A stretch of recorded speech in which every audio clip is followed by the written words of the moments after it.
Hey, gang, it's Ruben. Welcome back to Placebo Effect Podcast. I am super thrilled for my next guest. My next guest is Schyler Bogert, who is a co host of a very cool podcast called Dollcast. Schyler, how are you doing today?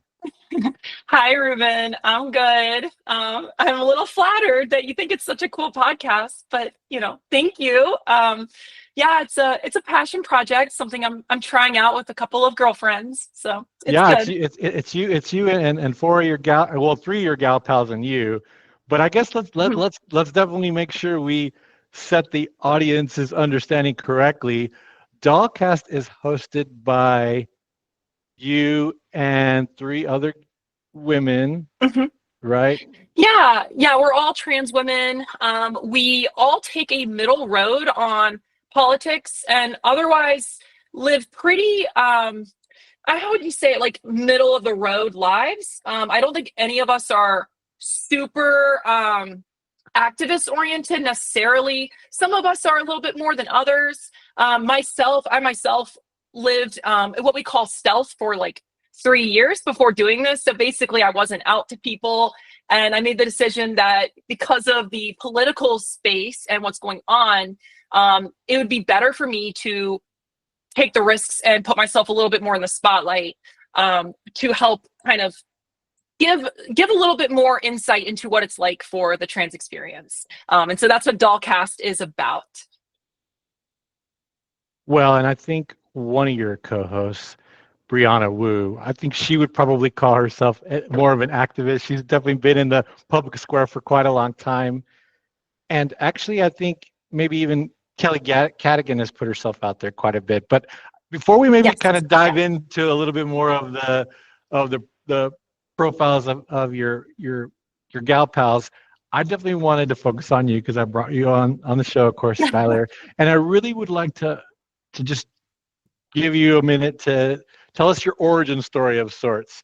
You're trans. This is a, a, a topic and an area of a lot of discussion in today's culture because it can be pretty controversial in a lot of things. And I think just giving trans people a platform to just tell us who you are is much needed, and that's kind of what I would like to do. So just tell us a little bit more about you. How did you know you were trans? When did you know you were trans? Tell us your origin story. Yeah, absolutely. And before I do that, I just want to say, Ruben, you're so right. And I really appreciate you giving us a platform to talk about our experiences.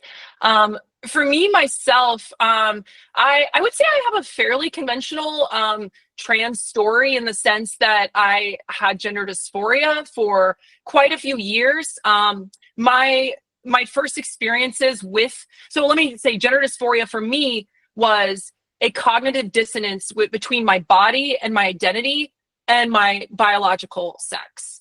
And this manifested in a couple of different ways throughout my life. It started in childhood when I would actually pray to God to turn me into a girl.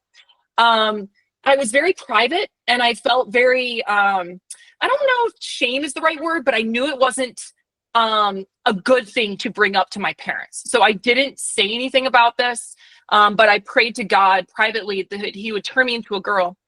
And going along with that, I also had dreams where I was a girl in my dreams. And so basically, I think these were really indicators of a psychology that is unique, but also profile to basically being predisposed to want to transition later in life, especially as time goes on and the dysphoria progresses. Going from there, I wasn't a necessarily feminine child. I was very androgynous until I went to middle school and masculized successfully. I call it that because I made friends with boys. I had a good time with them. Socializing, I also did experience some same-sex attraction. That is part of my story. I am openly bisexual. And so that is definitely involved in this, in part of the identity concerns. And then going from there, I wasn't really until, so actually I don't want to jump to college yet, but during high school and middle school, I would experience periods of heightened dysphoria where I would like cut my genitals to see what it would look like, or otherwise imagine what it would be like to have like a more feminized body, and I would hate my body hair. I had a lot of those types of symptoms or manifestations, as you could almost describe it. And So so, you were feeling this way. So yeah, you were feeling this way pretty much as long as you can remember, if I'm following, right? yeah. Well, Was like when you were saying you were praying to God to ask you to change your body. Like, about how old were you when you were feeling that 8 years way? old. 8 years old. Okay. Wow. Yeah, it goes back really far, but I don't know if I'd say from the very, very beginning, because I can't remember really anything before like age 4 or 6. Like it really begins for me around age 8, and then progresses in the background, but it's there, and it progresses forward until college. And then that's where I kind of get a little bit more brave, more risk taking. I'm from a Christian family, so I didn't feel I had the spaces or opportunity for a long time to exercise this part of myself or my identity. And so when I went to college, I went to a secular university. I did have more opportunities and avenues to, let's say, go out cross-dressed as a trans woman or as a cross-dresser at that time, and then realizing how emotionally resonant that experience was for me. So that was really where I realized I need to start making some critical decisions about myself and my life. Fast forward from there, and I'm age 25, and I come out on social media to everybody. I just do a really big Facebook post announcement after telling my friends and my parents, and at the time, my fiance. So I am married to a woman, but I was engaged to her. I started engaged to her as a man, told her about my identity struggles, and about a year and a half into our relationship, I began transition. And she made the decision to support me throughout it. And we're super in love to this day. From there, I just want to stress that I made a couple of big decisions. The first decision was that I wanted to experience as much as I could what it would be like to live as a woman, quote unquote. Basically, like, how much can I change for myself without doing anything that was medical? So I really wanted to try to solve my dysphoria through non-medicalization. So like not doing hormones, not doing surgeries. What would that look like? And I quickly learned that really my target identity was to actually transition and feminize my body to solve my dysphoria. Again, that mind body incongruence that I was experiencing. Well, that's an interesting perspective, because I've this is the first that I'm hearing a trans person. Well, I haven't talked to a lot, I'll admit this, but this is the first time that I'm hearing like you try to address your dysphoria, like to try to just grin and bear it without medication. If I understood like what you just said a second ago, right? And so Yes. I guess my question to that, Schyler, is what had you thinking in that context? Why? Yeah, because I wasn't happy with the prospects of what transition necessarily meant. So transitioning involves going on hormones and surgeries, but all of that carries risks, is expensive, and carries a medical dependency on receiving those hormones. So I still have to take hormones to this day, and will have to continue as long as I'm identifying, or as long as I am, transitioning. It's a dependence that I have to constantly have more hormones. Now you can liken that to medication like diabetes, have to take insulin, things like that. I think if it's similar to that, but I wanted to avoid that dependency if I didn't absolutely need it.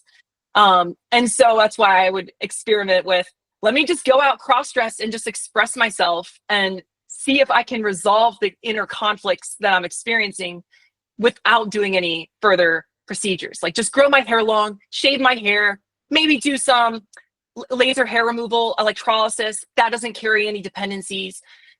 but it wasn't sufficient. I was still experiencing dysphoria and felt like it would be That's exactly where I appropriate. was going with that. You were still Yes. experiencing the dysphoria. Yes. So, Yeah. so, so then I guess maybe as a quick follow-up question, how long did you attempt to try to do it without medical assistance, where you were like, this isn't working, I gotta go to the next level? Yeah. So there was a couple of external pressures that were sort of on me during this window, but it was about a year that I was doing this experimentation. And prior to that, I had already been going out on more compartmentalized time frames. So like on weekends, we'll say, where I would like experiment in this way, but only do it in a way that wouldn't necessarily disrupt my regular life. But for about a year, it was my whole identity in my life. And I went from being perceived as sort of like a straight guy to being perceived as a gay guy very, very quickly, when I would just wear my nail polish or have my hair longer and just like not really hide the femininity. And so that was like a very big identity change and something that honestly was just kind of funny to me, but it didn't resolve the body incongruence, the lack of peace that I was experiencing. And so it was about a year. And the reason I said there was external pressures is that during this time, as I had mentioned, I was engaged. So I had my girlfriend. I proposed to her at 10 months of our relationship, but I medically began to transition about a year and a half into our relationship. And so during those months, so there was about like 10 months, about 8 to 10 months or so, where I was doing this experimentation. But she's trying to make the decision, should she marry me? And like, I'm trying to make the decision, like, am I happy this way or do I need to go further? Because that might have very big implications for you making such a big decision, you know? And so, I kind of felt like I need to make a decision because I need to bring closure to this ongoing like idea. Are we going to still be together? If I begin to transition, my skin gets softer, I grow breasts, and my voice gets a little bit higher pitched, my hair gets more voluminous. Are you still going to be with me? If I have curves, is this okay? You know, I don't want to push this on you. And we quickly found out that yes, it would, but it took me medicalizing to understand that. And the peace that I felt immediately after starting hormones was like, okay, this is me. I'm good with this. And I am so happy to reach this decision and put to rest the struggle between like how I felt about my physical appearance and my identity and who I was biologically and predisposed to be in the future. Well, so let me ask you a couple personal questions if you're okay with that. Sure. So you've been dealing with dysphoria pretty much your whole life, but in terms of your engagement are you married now? I am. Yeah, we're still married. Okay. So how long? Because I want you to correct me. So when you when you asked your spouse to marry you, if I'm kind of following the timeline, you were still presenting as a man, but you clearly were still a person with dysphoria. Had you shared to that level of vulnerability with your partner at that point? Because I know you said she came with you with the journey once you kind of came out and fully admitted all of that stuff, and she'd agreed to continue to walk with you through that process. Like, that was really cool. But I wanted to just kind of back up a little bit to maybe that engagement milestone. And how much did your partner know at the time? How much did you know about yourself at the time? Maybe you could unpack that little part of your origin story for us a minute. Yeah, great question. At that point, like at the engagement point, I did tell her, I told her about a month before that I'm at least gender fluid and I think I might be transgender. That was sort of the framing I gave, but I didn't want to give concrete identity labels of I am transgender or I am gender fluid, because like you just kind of framed in your question, which is so accurately put, a lot of life, of living life, is like a process of self-discovery. And so that was exactly where I was at, is I was reconciling that there is this big part of myself that needs to be resolved for us to move on in our future, in our relationship. And so that was what I told her. And I said, I need to experience more continuously in my life, excuse me, um, I need to experience more continuously in my life the identity of embracing my femininity. Because that was the big difference with me coming out shortly after us getting engaged, was that I would no longer just compartmentalize my expression to the weekend or to a particular night, like we had been doing. So she knew I liked to cross dress, but it would be like a once a night type of deal or something like that. It wouldn't be like all the time. So that was the big shift. And that was the period where I remember we would have phone calls all the time, and I'd be like, so how are you feeling today? You know, are you feeling like this is too much? Because if you are, like, I get it, we can take a break, it's okay. And she was like, no, and eventually got to the point where she's like, stop it, like, I'm fine, I will tell you if I'm not okay. And I was like, okay, you're right, okay, I should stop worrying so much.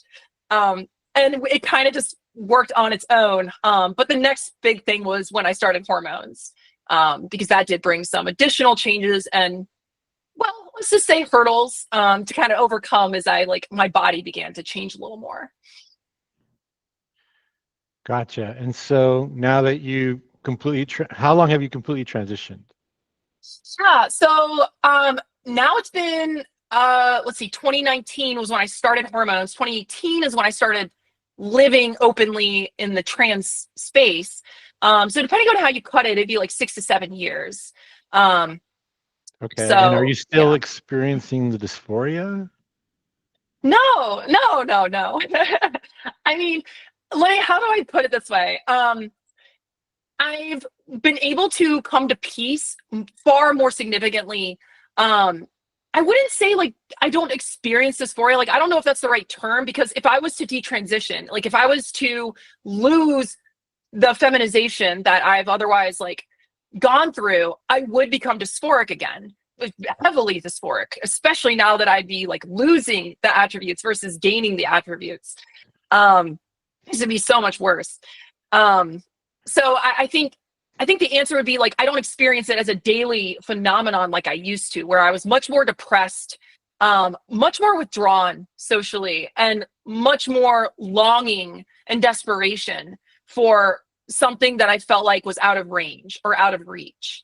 And so those are kind of the symptoms that at least were described to me, and I sort of like reflected on and realized, yeah, that's kind of true.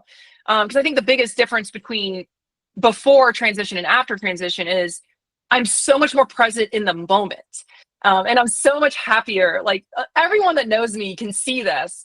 And so it's like, that's sort of that's where how would I phrase this? Like, those are sort of the manifestations that I think really helped our relationship carry through.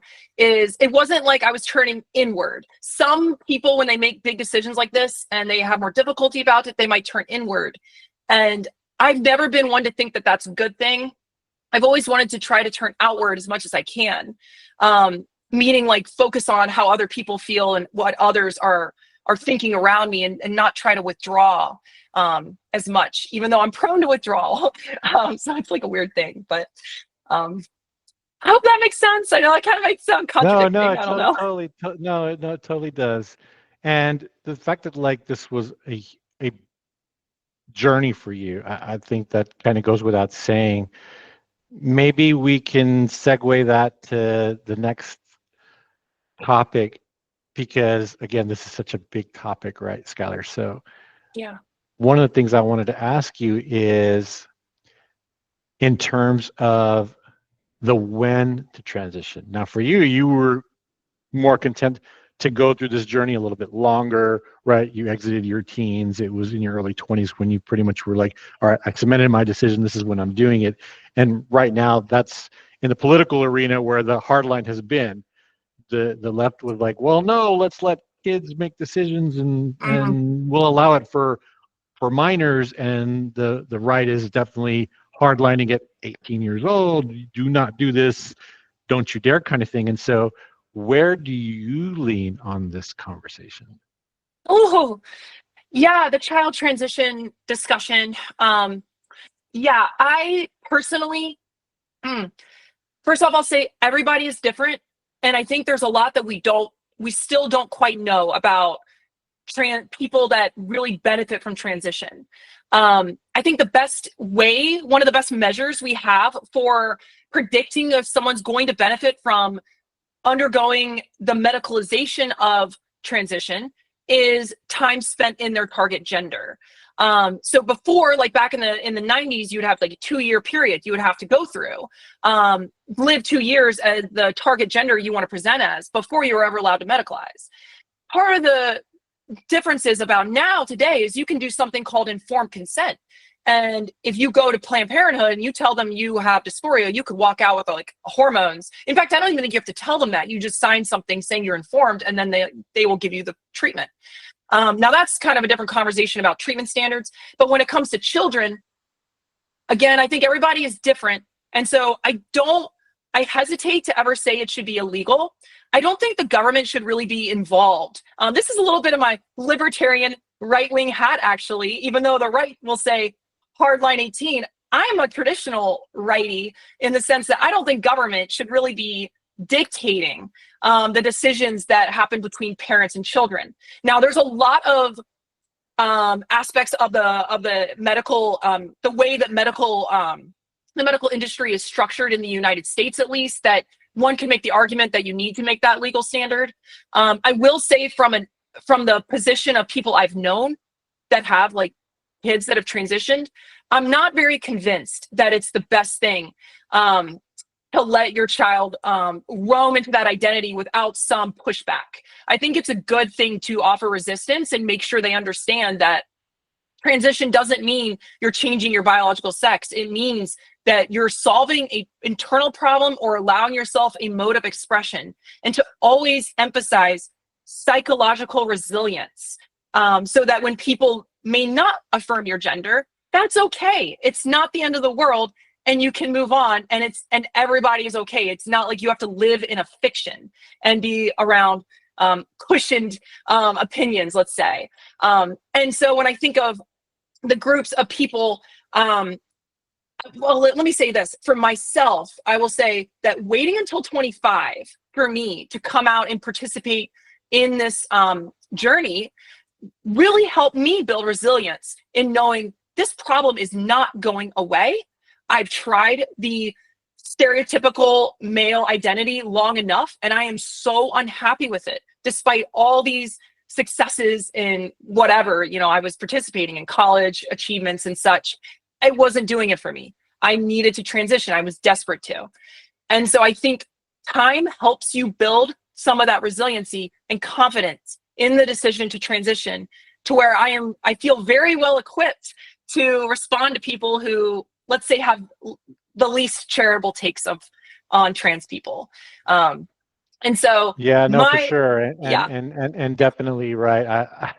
I kind of have a similar sentiments where government mandates in either camp probably tend to not be a good idea in practice, because you're going to get not good outcomes in a lot of cases, right? For some, the incredibly hyper blue situation that happens on the West Coast, right, with Oregon, Washington, California, you see some of those outcomes in that direction. And then the counter is the very hyper red areas where they go in the opposite guardrail. So the guardrail, I'm not a real big fan of, right? And so I would tend to lean more on what you said, where let's let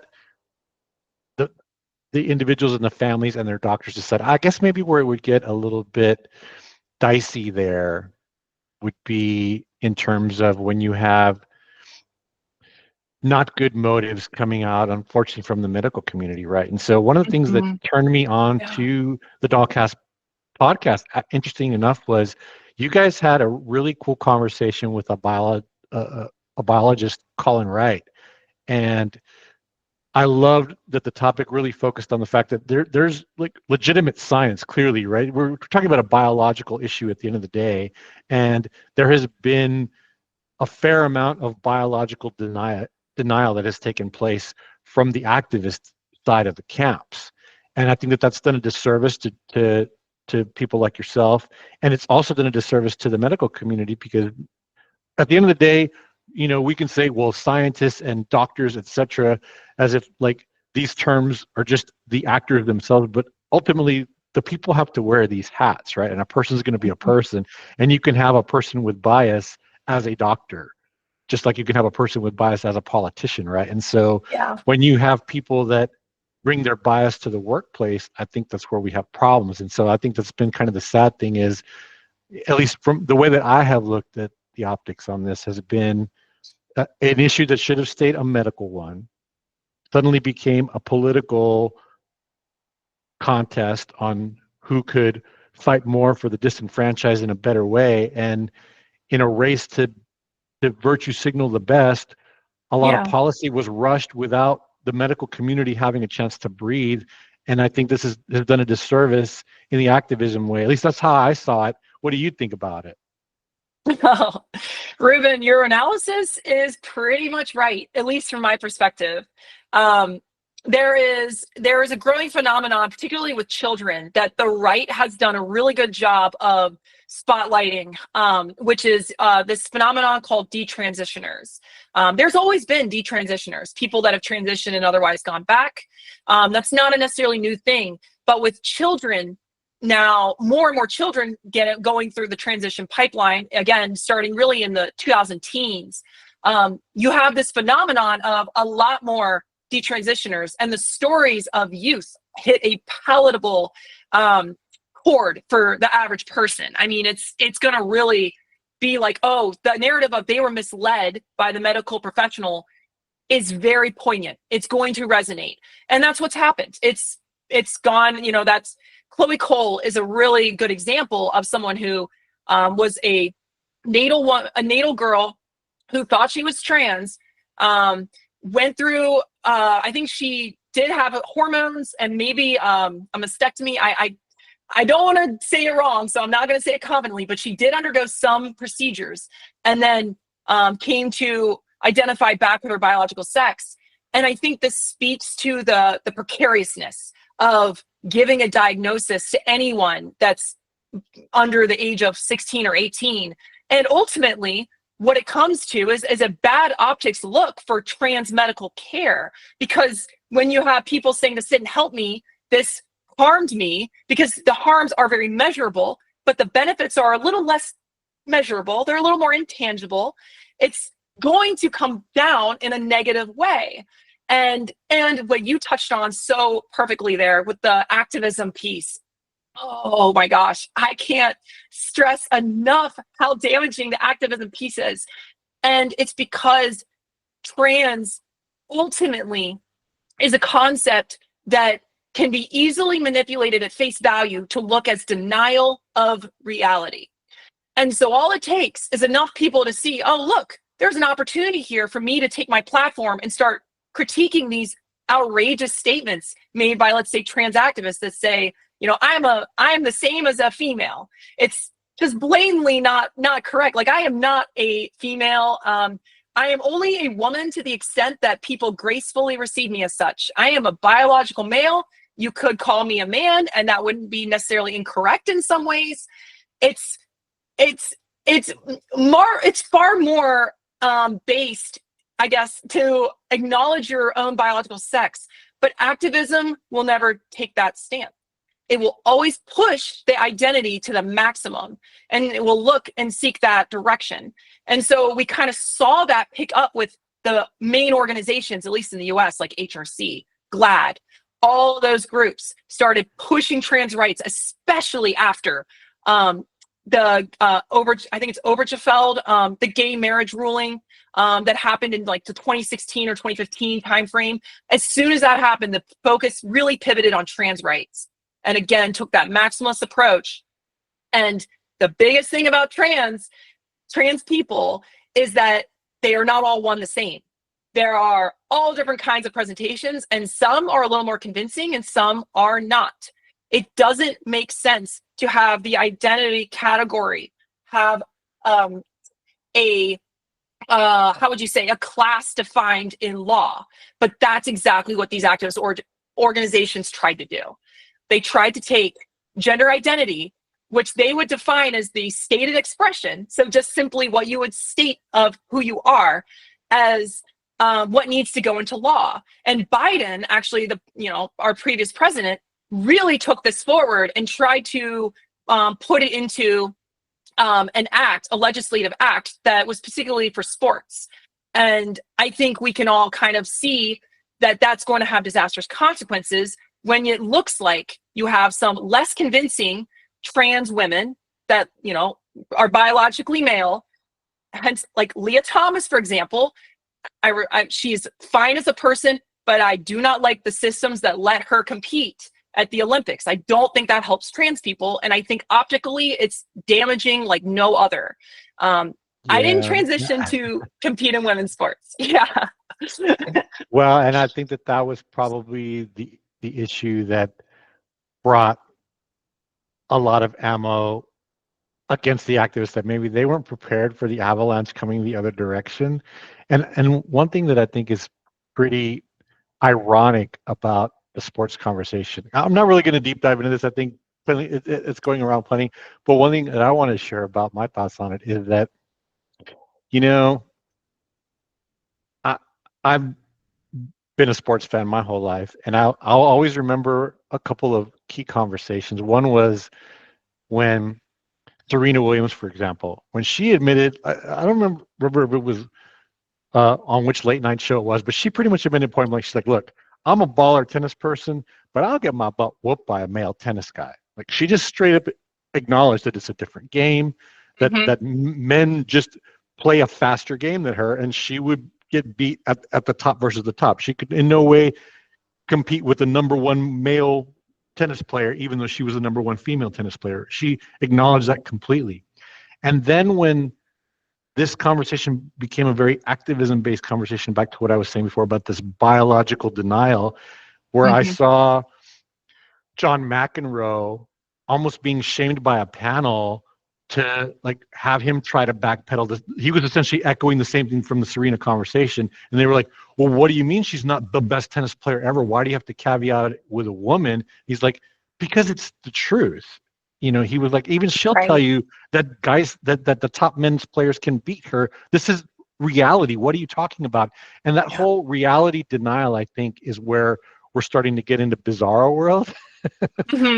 And so that's why I've just been like, that whole sports thing, when you've got even Martina Navratilova talking on X about, that girls are girls and guys are guys. I mean, what are we saying here? I'll never forget back during, I'm a Gen Xer, right? And back during the whole like Soviet bloc, East German bloc, where some of the women there were being scrutinized on winning golds because they had male testosterone. So like that was an immense way back then, that if you took, guy hormones, you were going to get a competitive advantage. Well, duh, how much more if you're born a biological male, right? So I just never understood how they could get away as long as they did with the denial of reality in the activism spaces. It just really surprised me, honestly. Right. Yeah, it speaks to, honestly, a broader problem with Western politics as a whole. And I mean, this concept of institutional capture, where really just any kind of pushback would be amplified and perceived negatively, and reputations are immense to these organizations. There's a lot in there. I'm not really qualified to speak on all of that, but I know that there are very strong entrenched interests and dynamics that really, up until I would say like the election of Trump, were really going strong with little resistance that would hit them straight on, but a lot of resistance growing at the grassroots level, like you were just saying, in like conversations happening and in the culture more broadly, I think is where the shifting has really started to take place. Like you said about advantages, I think it's no surprise at all that if you transition from male to female after like puberty, really at any point, I think there's studies that show stronger bone density. Your size is bigger on average. There's just a lot of like innate, unchangeable characteristics that, as much as transition can do cosmetically, and ultimately psychologically for that person, because that's exactly the basis of the treatment for gender dysphoria, it does not make you the opposite sex. And I think this singular point, while it is mentioned in the clinics, I do think they do put it there. They don't really teach. There's no culture in the trans, at least in the trans activism space, that respects this reality. And the further, like the golden rule of life is like the further you move away from reality, the more you're going to get hit back towards wherever that reality is. And I think that's sort of what we're kind of experiencing now a little bit. Right. Yeah. Right. Right, for sure. Okay, now here comes a little bit of a curveball in your direction, Schyler. I, Okay. I noticed that you guys got J.K. Rowling's attention, y'all being the Dollcast girls, because I guess you guys were just posting something playful on X about how you got bogged down in a little bit of a side banter about dealing with your hair, right? Which is such a girl thing. Like my wife, for example, when she really wants to get serious, she's doing her hair and makeup for a really long time, and I love that she takes the time to do that, by the way.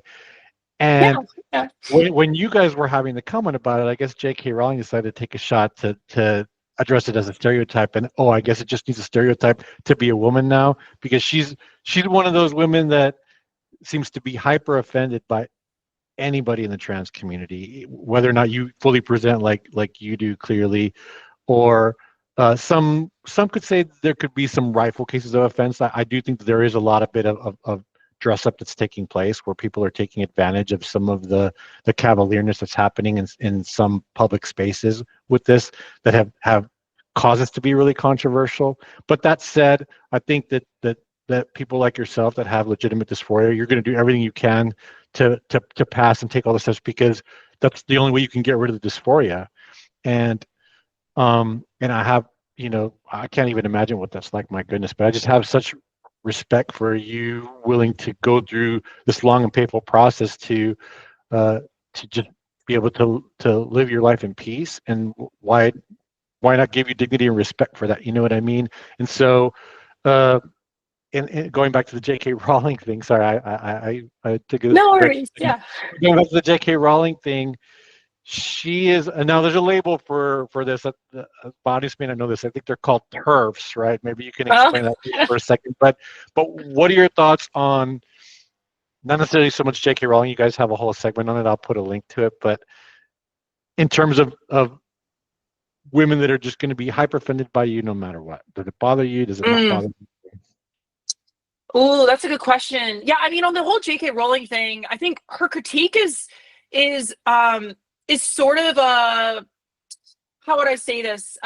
It's very in the times right now, like very culturally salient, in the sense that a lot of people are seeing trans is sort of this based on stereotypes approach. Like that's what a lot of the public is kind of seeing that perspective.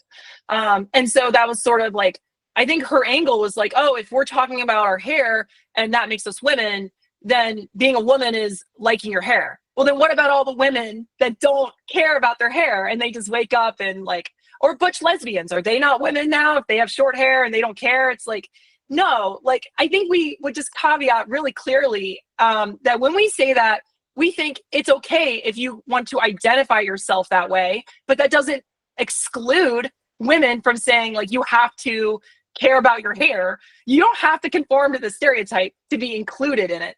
But if you do, let's say, care about your hair a lot, and socially and culturally people assign that as a sign of being feminine, I don't think there's anything wrong with letting people make that judgment.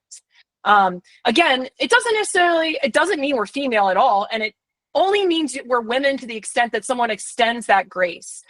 We don't have a right to this. We don't stake a claim on this. That's at least I don't. Activists will tell you otherwise, but the trans person you meet on the day in, day out, I think is much more likely to have a nuanced opinion on these types of topics. But on to your question about how would I feel in a group of women that would otherwise be described, let's say, as I don't like to use the word TERFs, because I think TERF is, first of all, to say for anyone listening, it's trans exclusionary radical feminist. That's what it stands for. And on social media, you will see the worst of the TERF type, because they're like, I think I made a tweet saying like, the trans community needs to listen to others and build bridges, not make enemies, something to that effect and that sentiment. And I was like slammed by 200 comments of just TERFs basically going like, you're a man, you're like the worst kind of man, you're a skinwalker. I mean, there's like a whole list of names that I can just list out of like skinwalker. What does that even mean? Well, Wow. I don't know. They'll come up with all sorts of things. But part of being trans is having thicker skin and being like, you know what? There's going to be people out there that hate me just because of who I am, regardless of, you know, of the quality of character or morale or you know, the qualities that I have as a person or the way I live. They'll just not like me for my identity. And to your question, I actually went to a conference. Something that was a cornerstone in my transition is getting critical opinions of transition. I am like a sponge to people that I'm not a masochist. I don't like to get like made fun of, but I'm a sponge to critical opinion that's insightful on transition because I always want to make the best decision and the right decision. And if there's any other alternatives to managing dysphoria, please like show me. Like that was my attitude going into transition because I would have taken any other option. I just wanted to know all my choices, all my possibilities. And part of this was after I transitioned. I went to a conference that this organization called GenSpect was hosting. And I knew going in online, everyone's like, oh, this is the TERF conference. And GenSpect is an organization that seeks for healthy ways, alternatives to manage gender dysphoria that doesn't involve medicalization. That's their big platform. So they're like the group of people, of medical professionals that stand in opposition to WPATH, the World Professional Association for Transgender Health, that would otherwise say you should transition, and they say you shouldn't. And so they platform detransitioners, and they do all this stuff. And so I went to this conference. And I openly said I was a trans woman at it, but I only did it to people I came in contact with. And all around me, I recognized some of the attendees as like Twitter people that had said awful things about trans women. And they didn't know who I was, and they didn't know I was trans. So I'm there and I use the women's bathroom and it's fine and all that. But there was another attendee who is not transgender, but is a crossdresser. He's an older man. Well, not an older man. He's like in his upper 30s, I think, or mid 30s. Yeah, him and I had a couple great discussions. A very nice guy. There was a whole Twitter firestorm about him. It was called like Dressgate and all these things because he wore a blue dress to this conference, and they just went crazy on him and just relished in attacking this guy. And to think that I was there and I was sort of spared from all of this was a blessing, but it kind of alludes to this passing privilege concept, where it's like, I'm able to pass in the world, I'm able to move in the world without having to deal with people recognizing my biological sex. And I think that has facilitated a more, it has made my transition easier. I'll say that much, for sure. So to the root of your question, wow. yeah, I would say like, I wouldn't seek out that environment necessarily if they do. I mean, if everyone I came into contact with knew who I was, but I also would not snap at them. And I would say, I would just see them as sort of a product of our time where trans activism has gone too far. They probably have a personal story of why they're so diametrically opposed to trans people. It's probably part of the trans mob of activists that are online attacking people vitriously, like J.K. Rowling has been attacked so many times. I can't really blame her for hating the trans community or having the opinion she has. But I would try to hopefully just in a very small way undo some of that hatred by just accepting and acknowledging that they've they, have their opinions, and that's okay. And to move on and hopefully have discussions with people that are a little bit more balanced. Wow, Scott, that's such a mature answer. I really love that a lot. Oh, thanks. Well, and one thing in me, kind of in closing as we land the plane, because I want to give you a couple of minutes to plug your podcast. But so as a Christian, one of the things that makes me really sad is how many Christians want to deny trans people dignity and use it under the guise of, oh, well, God created men and women and that's who they are, and blah, blah, blah, case closed. And the way I look at it is a different way. I take two approaches. One is I try to follow my Lord Jesus as best as I can. And he meets everybody right where you are. He certainly met me like that when I was a wretched sinner. And if he met me right where I was at, accepted me right where I was at, and gave me grace right where I was at, then who am I to not do the same to anybody else, right? So I try to just take the approach to just meet people exactly where they are, try to get to know and understand them, and treat them with dignity and respect, because that's the right way to behave. And then I guess the second thing in terms of like the biology versus the dysphoria is, okay, well, maybe there was an intent for humanity for sure, but we live in a fallen world, and there's all kinds of ways we are broken physically, biologically, neurologically, and this is just one other thing. So to try to deny that this can be part of reality, but accept that there's myriad other ways that people can have other disorders, I think is just doing a bit of a disservice. So I'm not down for that whole like throw scripture at a person to try to dehumanize somebody. I just don't think that's cool. No, I appreciate that. Yeah, I'm a Christian, and my family is Christian, and my community largely around me is also Christian.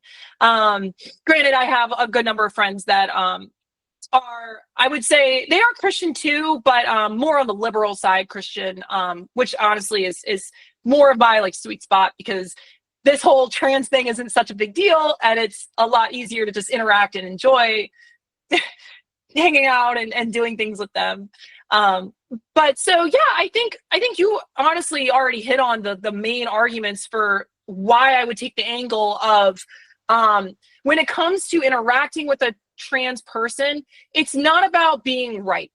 It's just like anyone else. It's not about being right. It's about meeting them in the middle and understanding that you're coming from two different worlds. And again, this is more of a principle of interaction, I think, more broadly with people. It's just, people are different, and some people have like what I think are like intuitions, let's say, or like dispositions natural to them that lean more into maybe black and white thinking or truth adherence. And this becomes more of a fixation in general, and that's how they interact with people. That type of person is usually going to have a harder time interacting with someone that's transgender versus someone, let's say, that has a high degree of openness to new experience and has a very open-minded like conception and view of the world. They will probably take better to a trans person. But for the Christian to be an effective witness and to bear the testimony of Christ, I really do think that showing kindness, empathy, and love is best demonstrated by not attacking their identity, not forcing a strict view of themselves and saying it's the truth, that's what you need to know. The trans person, I promise you, knows their biological sex. They're not they're not looking at this from the standpoint of, if you participate in my fiction, it makes it real. A lot of Christians worry about that, I think, and it's the wrong way to look at it. You have to first, before you can really impact someone, you have to build a relationship. And to build a relationship, you have to earn trust. And the only way to earn trust is to meet that person where they are. And then you can begin to kind of get a little deeper. And maybe, just maybe, you'll find out that it's not about converting them and having them detransition or whatever. It's about understanding their faith, what God is doing in their life, and what God means to them as an individual. And, God, being all powerful as he is, will do his thing. You know, it's not up to us to execute those judgments. It's up to us to let God use us to show his mercy and his love, just like he did through his son, and to let him execute those judgments after this life. That's my opinion. Amen. Amen. Wow. Thank you so much, Schyler. All Yeah. right. So tell people, how can they find the Dollcast Yeah. if they want to tune in?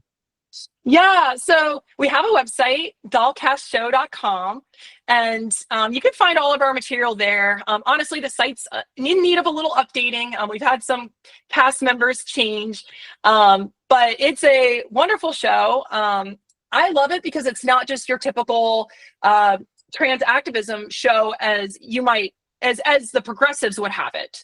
We discuss things from balanced perspectives. We also have just humorous discussions about our lives. I mean, we'll talk about all sorts of juicy topics, and including some that are even less well known, like the sexualities that can go with transition. That's a whole nother topic. I didn't touch about that in my story earlier, but if you're curious more about that, you can find it on the show. But there's a lot you can unpack there when it comes to those types of things. I'll bet there is. Well, that's why another reason why they need to tune into the show. So y'all go check out Dollcast, and I'll put a couple of my recommendations down in the description. But Schyler, thank you so much for coming on. I really super appreciate it. It's been a pleasure chatting with you, and I get to add you to another list of good friends on X. So thank you so much for joining. Absolutely. Thank you, Ruben. God bless you. Bye-bye. God bless you. All right, gang, that's it for this episode. If you like my content, please consider subscribing to my channel. God bless you guys.